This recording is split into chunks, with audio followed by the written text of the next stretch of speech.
इस वीडियो में आप लोग देखोगे दिल्ली से लोनावला ट्रेन जर्नी। हमारे सीट की बुकिंग होती है दिल्ली के निजामुद्दीन से पुणे के बीच में चलने वाली स्पेशल ट्रेन में। इस बार फिर से हमारे साथ में है विक्रांत। दिवाली के दिन थे तो भीड़ बहुत ही थी निजामुद्दीन रेलवे स्टेशन पे। रात के 10 बज रहे होते हैं, ट्रेन निकलती है। सबसे पहले हम लोग खाना खाते हैं। रात के 1 बजे ट्रेन पहुंचती है कृष्ण भूमि मथुरा। उसके बाद सो जाता हूँ। सुबह 10 बजे नींद खुलती है तो देखता हूँ कि ट्रेन तो पूरी खाली हो गई थी और फिर हमारी ट्रेन पहुंचती है रतलाम जंक्शन। नाश्ते के लिए हमने लिए पकौड़े, क्योंकि यहाँ के पकौड़े बहुत ही टेस्टी होते हैं। इस रूट पर छोटे छोटे पहाड़, ट्रेनों के बहुत सारे कर्व और नदियां देखने को मिल रही थी। इस रूट पर मैंने देखा बोर आप बिल्कुल नहीं हो सकते। सफर मजेदार कट ही रहा था कि हमारी ट्रेन पहुंचती है गुजरात के गोधरा जंक्शन और यहाँ पे हमें मिलते हैं गर्मा गर्म वड़ा पाव, साथ में लेते हैं हम लोग चाय और इसका आनंद उठाते हैं। इस रूट पर मुझे वड़ा पाव खाना ही सबसे ज्यादा अच्छा लगा। फिर मैंने यहाँ पे देखा कारखाना जहाँ पे मेट्रो ट्रेन के कोच बनते हैं। और ये जो पुल आप देख रहे हैं, तैयारी चल रही है अहमदाबाद से मुंबई के बीच में हाई स्पीड ट्रेन चलाने की।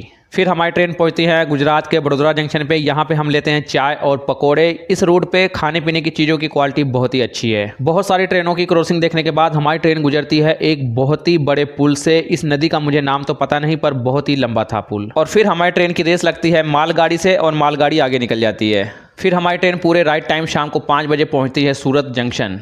और तभी यहाँ पे ऑरेंज वंदे भारत ट्रेन भी आ जाती है और हमारी ट्रेन से पहले चली भी जाती है। और अब हमारी ट्रेन बढ़ रही थी महाराष्ट्र की तरफ और इस रूट पे तो नदियाँ बहुत ही देखने को मिलती हैं।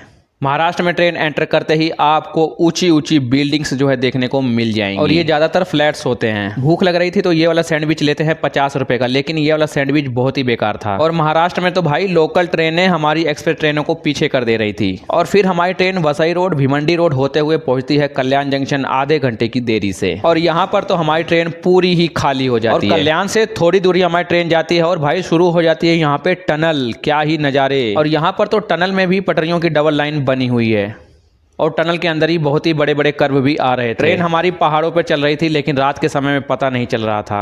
भाई साहब, ऊपर ट्रेन चल रही थी और साथ में नीचे हाईवे भी यहाँ पे बना हुआ था। लोनावला की बहुत ही खूबसूरत चीज। पहाड़ी रास्ते में ट्रेन स्लो चलती है तो 2 घंटे की देरी से हमारी ट्रेन पहुँचती है लोनावला जंक्शन।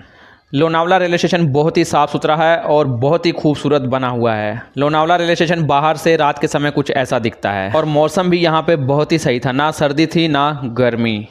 होटल आधा किलोमीटर की दूरी पे भी नहीं था, लेकिन ऑटो वाले झूठ बोल के हमसे 100 रुपये ले लेते हैं। तो ये राजधानी रिजोर्ट था जहाँ पे हम लोग 1500 रुपये में एक रात के लिए रूम ले लेते हैं। और होटल तो रात में यहाँ पे 2000 से 3000 रुपये का बोल रहे थे। रात के बज रहे होते हैं 1 और बस स्टैंड पे ही एक रेस्टोरेंट खुला हुआ था जहाँ पे हम लोग पहुँचते हैं और खाना खाते हैं। 120 रुपये में थाली थी जिसमें 2 सब्जी, दाल, चावल, रोटी था और खाना बहुत ही अच्छे क्वालिटी का टेस्टी था। और फिर आते हैं अपने रूम में और सो जाते हैं।